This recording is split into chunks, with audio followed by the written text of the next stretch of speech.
Dobry jutro, Tiborovsky. Professor Stephen F. Cohen, who is a longtime American academic specializing in Soviet and Russian history, and the husband of the Nation editor Karen Vanden Heuvel, writes and speaks that now we're in a new Cold War with Putin's Russia, which are two sides of the same kopeck, according to conventional wisdom. Ostensibly, this is over Putin's actions in Ukraine. Professor Cohen takes exception to the West's one-sided narrative, which excludes its own provocations in trying to smuggle the Ukraine into the EU and NATO under Russia's nose. But the Crimean and Ukrainian standoffs, the latter possibly escalating into civil war, are only manifestations of the larger context. To the West, this is interpreted as the failure of democracy to take root in Russia, leaving the Putin regime as the inevitable consequence. Western media, governments, and mouthpieces are barraging their publics with the opening salvos of this NCW, the propaganda front, with the idea that Putin's restrictions on civil liberties, the strangling of gay rights, the simmering violence of the Chechen War, which he started, the overall corruption of the Russian state and economy, the sellout to the totalitarian mentality of the state Orthodox Church, and his personal authoritarianism, that all this constitutes a betrayal of the Russian democracy launched so hopefully in 1991 or 1989, take your pick. That little confusion alone reveals the vapidity of the entire Western narrative. It's nicely forgotten that the purpose of democracy, democratization, whatever word form the Western experts found convenient, had one main task in Moscow: to overthrow the communists and dissolve the Soviet Union. Once this goal had been accomplished, Russian democracy and its leaders then set themselves to consolidating power. And in Russia, we know what that meant. An all-powerful central state at one's command is too rich a goose with too many golden eggs to kill. But this time, as always in such transitions, the leaders reassure us they will use these great powers for good, not evil. As long as the West and Moscow were on the same page, it was quite willing to accept this kiss and a promise. As in World War II, when Stalin was our great anti-Nazi, anti-Hitler ally, destruction of such evil seemed so self-evident that even siding with the devil seemed the lesser thereof. But what happened when Hitler was removed? Suddenly, the poor West discovered it had been dealing with an evil tyrant all along, who was no better than Hitler himself.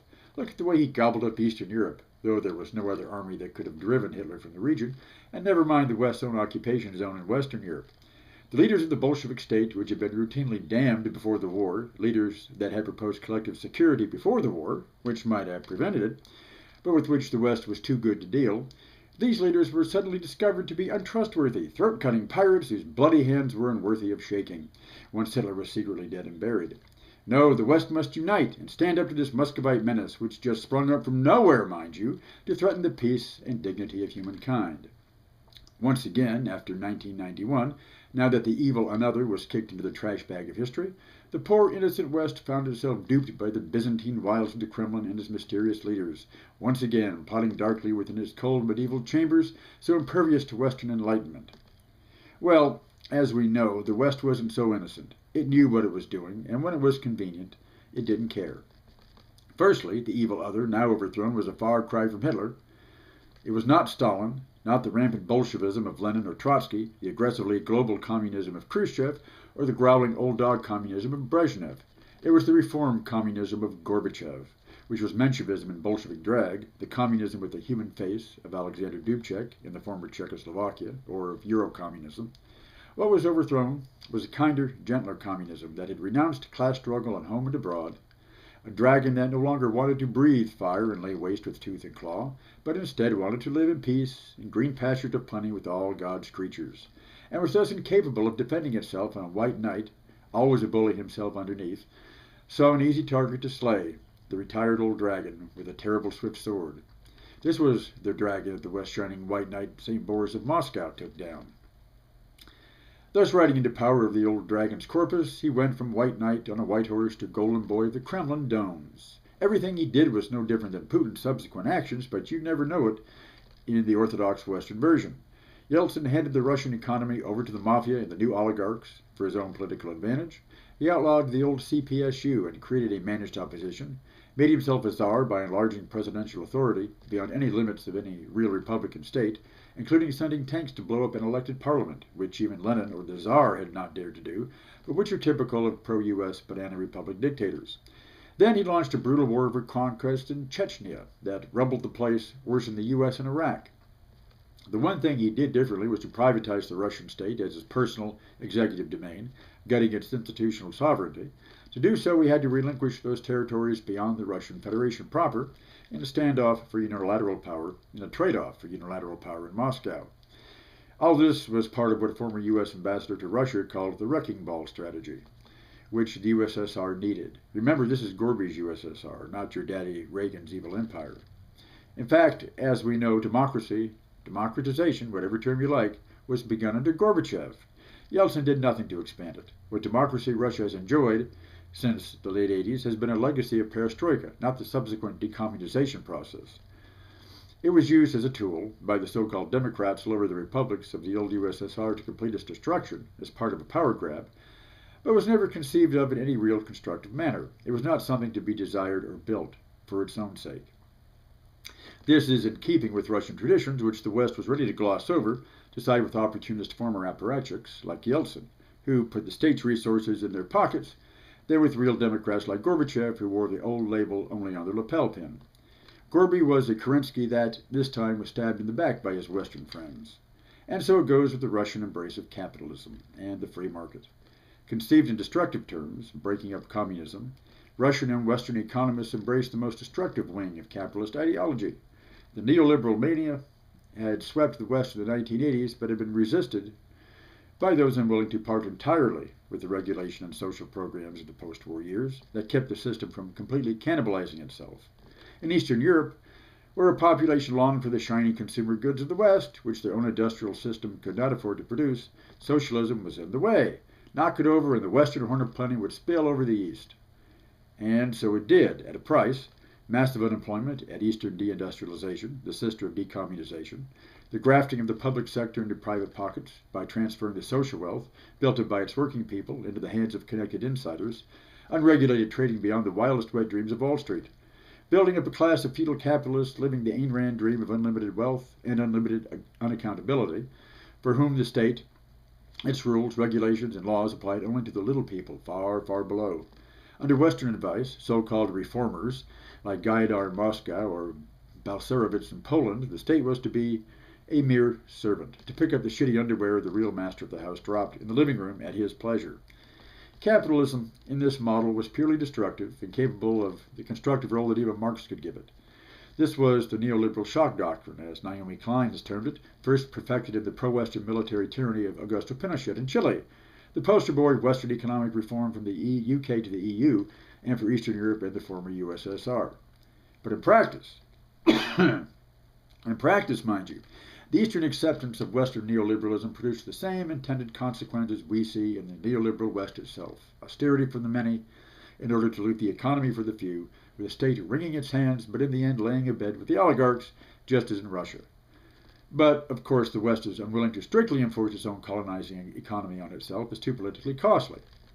In fact, NATO expansion closely followed integration into the European Union precisely to protect the market investments of Western capital in this vast new free trade zone, just as NATO itself was founded as the final military component of the Marshall Plan.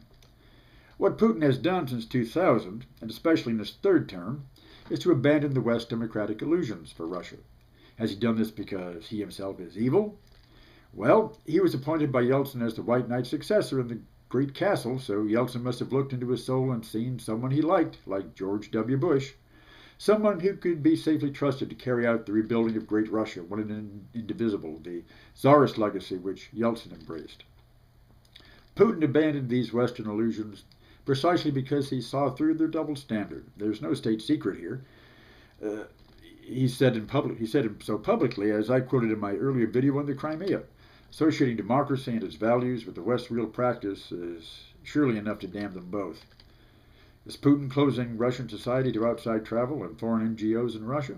He might not be, had not these persons and organizations been fronts with subversive agendas of colonial regime change, and so he's responded in a McCarthyite manner by banning them. Has he increased domestic police power over civil rights in order to crush terrorists who commit atrocities on home soil? That sounds familiar, doesn't it? Which is why Edward Snowden is so deeply hated by the Western Sunday school preachers. Speaking of which, has Putin crushed gay rights in Russia? He was aided in doing so by Koch-funded religious conservatives from the U.S. who do business in Russia and who have strong links to the Old Orthodox Church, which of course has become the de facto state religion of the new Russia. As Putin waged a brutal war of conquest and depopulation on helpless Chechens, routinely demonized as a scorpion's nest of terrorists, well, so has Israel in Lebanon, the West Bank, and Gaza, with the full subsidy of the West. As Putin expanded his reach into the near abroad of former Soviet republics, NATO has done the same by expanding into its near abroad, the former Soviet allies of Europe.